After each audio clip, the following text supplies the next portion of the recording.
Assalamualaikum, kami dari Kumpulan 1. Kini kami berada di Pusat Aktiviti Warga Emas, Tanjung Malim. Hari ini kami akan buat aktiviti silent show. Silent show? Apa tu? Kalian nak tahu? Jom kita saksikan bersama. Come inside my heart if you're looking for answers. Look at the stars, go a little bit faster. Come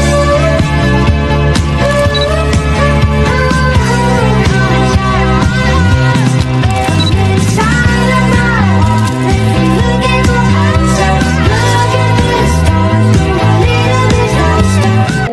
Okey, permainan dia nama dia silent show. Silent show ni macam arti filem bergaya.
Itu banyak seronok.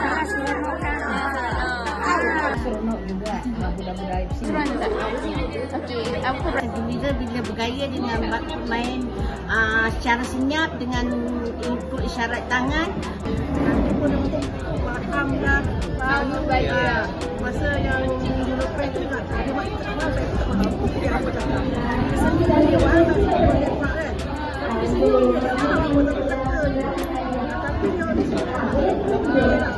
macam kita orang bagi kita macam boleh senang nak bergaya.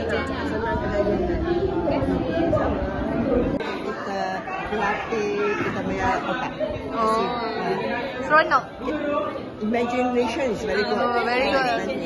Bila buat sesuatu tu sampai ke akhir, dia akan tepati yang dikatakan makna gambar yang digambarkan. Satu sama lain tu memberitahu maknanya jelas. Walaupun tak bersuara. Walaupun tak ada bersuara, mereka faham apa isyarat yang diberi menjadi yang kita punya permainan. Aktiviti happy, fokus, cantik lah. Seronok juga. Ini kita tengoklah sikit orang kan, orang tua bahasa Melayu tak tahu Cina. Saya pun banyak tak tahu. Tapi kita yatim punya dia orang kadang-kadang salah faham. Kita ni macam kalau kita cakap gajah lagi salah faham, dia orang ni macam